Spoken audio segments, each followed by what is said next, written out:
चला चर्चेतल्या बातमीने सुरुवात करूयात। मुलुक महाराष्ट्रामध्ये बातमी अशी की मुंबई महानगरपालिकेने पुन्हा एकदा दादरच्या कबूतरखान्यावर ताडपत्री लावली। कोर्टाच्या निर्णयानंतर महापालिकेने ही कारवाई केली आहे। याआधी लावलेली ताडपत्री आंदोलकांनी फाडली होती आणि त्यामुळे या भागात मोठ्या प्रमाणात पोलीस बंदोबस्त तैनात करण्यात आला आहे। कोर्टाच्या आदेशानंतर पालिकेने पुन्हा एकदा ताडपत्री लावत कारवाई केली। तसंच कबुतरांना खाद्य टाकणाऱ्यांवरही कारवाई महापालिकेकडून करण्यात येते।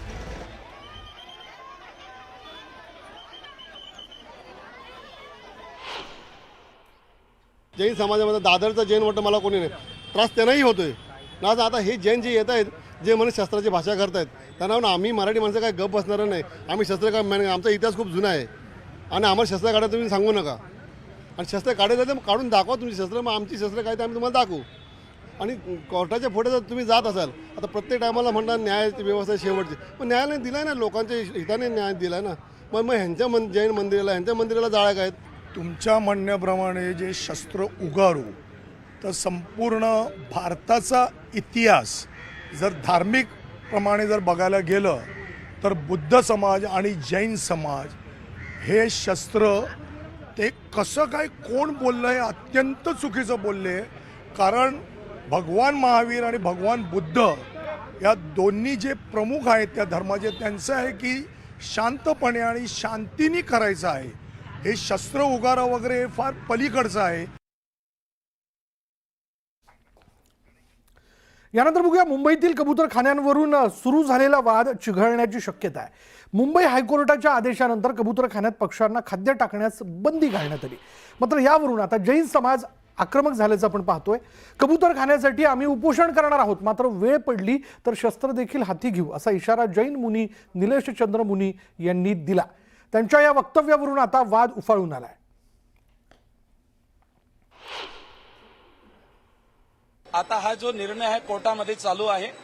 मी पूर्व 3 तारखेला निर्णय घेतला होता, जर बीएमसी आणि राज्य सरकारने कोर्टने जर निर्णय नाही दिला तर आम्ही इथं अनशन करूया। मी नाही, पुरा सकल जैन समाज। परंतु मी आदेश, कोर्टाचा आदेश आणि पोलीस प्रशासनाचा धन्यवाद देतो की त्यांनी, देवेंद्र फडणवीसजी, मंगल प्रभात लोढाजी, त्यांनी जो भी आपले जे जैन समाजाने निर्णय दिला आहे की भाई लोकांना दाना टाकणं चालू झालेला आहे। काय झालंय, आमची इच्छा ही आहे की जितने कबूतर 900 जास्त वर्ध कबूतर मेले, आता दुबारा मेले नाही पाहिजे। मुनींचं काम काय असतं, संतांचं काम काय असतं, समाजाला एका दिशा देणं।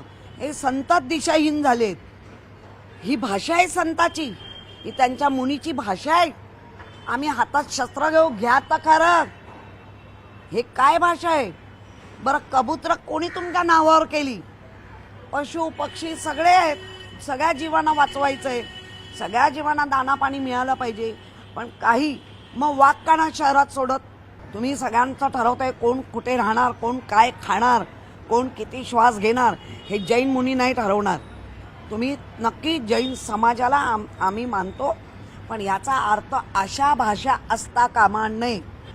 हा कुठला नक्षलवाद? हा कुठला नक्षलवाद की आम्ही हातात शस्त्र घेऊ? हा नक्षलवाद नाही। तुम्ही आम्हाला सांगत होता शहरी नक्षलवाद, मग आता जैन मुनींच्या बोलण्यावर हा कुठला नक्षलवाद? मी त्याच्याशी सहमत नाही आहे। मी 1 मिनिटामध्ये सांगितलं, मी त्याच्याशी सहमत नाही आहे।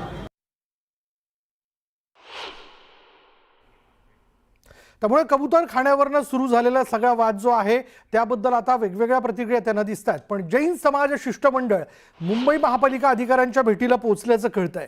कबूतरखान्याच्या प्रश्नाबाबत त्यांनी परिपत्रक काढलेलं आहे महानगरपालिकेनं आणि त्याबाबत, त्या वेळेबाबत ते चर्चा करणार आहेत। जैन समाजाचं जी उत्तर विभागाच्या सहाय्यक आयुक्तांना निवेदन दिल्याचं कळतंय। जैन समाजाच्या वतीने हे निवेदन देण्यात आलेलं आहे आणि आता जैन समाजाचं एक शिष्टमंडळ जे आहे ते मुंबई महानगरपालिकेच्या अधिकाऱ्यांच्या भेटीला गेले।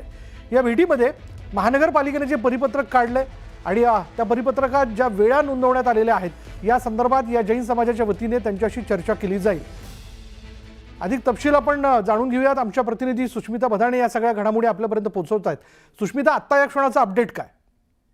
खरं तर आपण बघितलं की कबुतरांना दाणे देता यावे याकरता विविध स्तरातून मागणी होत आहे। तशाच पद्धतीची मागणी जी नॉर्थच्या सहाय्यक आयुक्तांना देण्यासाठी हे काही लोक जैन समुदायाचे इथे आलेले आपल्याला पाहायला मिळालेले आहेत। त्यांनी एक परिपत्रक सुद्धा आयुक्तांना दिलेलं आहे, ज्यामध्ये त्यांनी स्पष्ट म्हटलेलं आहे की काही वेळ निश्चित करून जर कबुतरांना दाणे देणं शक्य असेल तर आम्हाला कृपया त्यामध्ये सहकार्य करावं अशा पद्धतीची भूमिका घेतली. खरं तर आता ज्या पद्धतीचे कोर्टाचे निर्देश आलेले आहेत, कोर्टाचे आदेश देण्यात आलेले, त्यामध्ये कुठल्याही पद्धतीचा दिलासा मात्र मिळालेला नाही. कबुतरखाने हे मुंबईसह राज्यामध्ये अनेक ठिकाणी हे बंद करण्यात आलेले आहे. त्यामुळे त्याचा थेट परिणाम सुद्धा आपल्याला पाहायला मिळतोय.